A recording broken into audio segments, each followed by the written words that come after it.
लड़की अपने बॉयफ्रेंड के लिए नाश्ता लेकर उसके घर पहुंची, लेकिन दरवाजा उसके बॉयफ्रेंड ने नहीं बल्कि उसकी पहली मोहब्बत ने खोला। अंदर का नजारा देखकर लड़की के पैरों तले जमीन खिसक गई। उसका बॉयफ्रेंड बड़े प्यार से अपनी पहली मोहब्बत के बच्चे की देखभाल कर रहा था। जैसे ही उसने लड़की को देखा, वो झट से नाश्ता उसके हाथ से छीन लेता है और कहता है, ये उसके लिए है। लड़की ने जवाब मांगा तो बॉयफ्रेंड बोला कि उसकी पहली मोहब्बत का हाल ही में तलाक हुआ है और फिलहाल रहने की कोई जगह नहीं है। इतना ही नहीं, उसने लड़की से कहा कि आगे से वही उसके लिए खाना बनाया करे। ये सुनते ही लड़की का गुस्सा फूट पड़ा। उसने जोरदार थप्पड़ मारा और रिश्ता तोड़ने की बात कहकर वहां से भाग गई। टूटी हुई हालत में वो सीढ़ियों में बैठकर रोने लगी, लेकिन इतना पास होने के बावजूद उसका बॉयफ्रेंड उसे मनाने तक नहीं आया। उसी वक्त उसके मकान मालिक का फोन आया। क्या वो घर का किराया आगे बढ़ाना चाहती है? रोते हुए लड़की ने बताया कि उसका ब्रेकअप हो गया है और अब उसे उस घर की जरूरत नहीं। असल में वो जानबूझकर अपने बॉयफ्रेंड के नीचे वाला फ्लैट लेकर रहती थी ताकि उसकी देखभाल कर सके, लेकिन बदले में उसे एक नौकरानी की तरह ट्रीट किया गया। लड़की की हालत सुनकर मकान मालिक ने उसे अस्पताल आने को कहा। लड़की को लगा वो बीमार होंगे,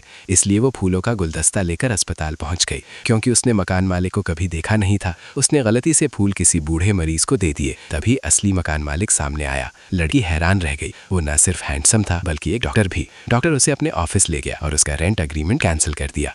जाते वक्त उसने पूछा, क्या ब्रेकअप की वजह से घर छोड़ रही हो? लड़की ने कहा कि वो अपने एक्स से जितना दूर हो सके रहना चाहती है। तभी डॉक्टर ने चाबियों का बड़ा गुच्छा निकाला और बोला कि उसके पास कई घर है जो उसके एक्स के घर से बहुत दूर है। क्या वो किराए पर रहना चाहेगी? लड़की चौंक गई। इतना अमीर आदमी? उसने बताया कि उसका खुद का घर है, लेकिन एक्स की वजह से वहां से चली गई थी और अब वापस लौटेगी। अस्पताल से निकलकर वो अपने एक्स की कंपनी पहुंची। एक्स भड़क गया और लेट आने पर सैलरी काटने की धमकी देने लगा। लड़की ने चुपचाप अपना इस्तीफा उसके टेबल पर रख दिया। गुस्से में एक्स ने सारे कर्मचारियों को बाहर भेज दिया और धमकी दी कि वो उसका रिजाइन स्वीकार नहीं करेगा और उसे इंडस्ट्री में ब्लैकलिस्ट कर देगा। लड़की रोती हुई वहां से निकल गई। घर के बाहर बैठकर वो फूट फूट कर रो रही थी। तभी एक कुत्ता उसके पास आया।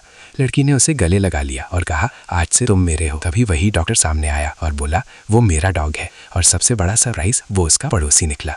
लड़की की हालत देखकर डॉक्टर ने कहा कि वो एक हफ्ते के लिए बिजनेस ट्रिप पर जा रहा है और क्या वो उसके कुत्ते का ख्याल रख सकती है? शायद ये कुत्ता उसके टूटे दिल को ठीक कर सके।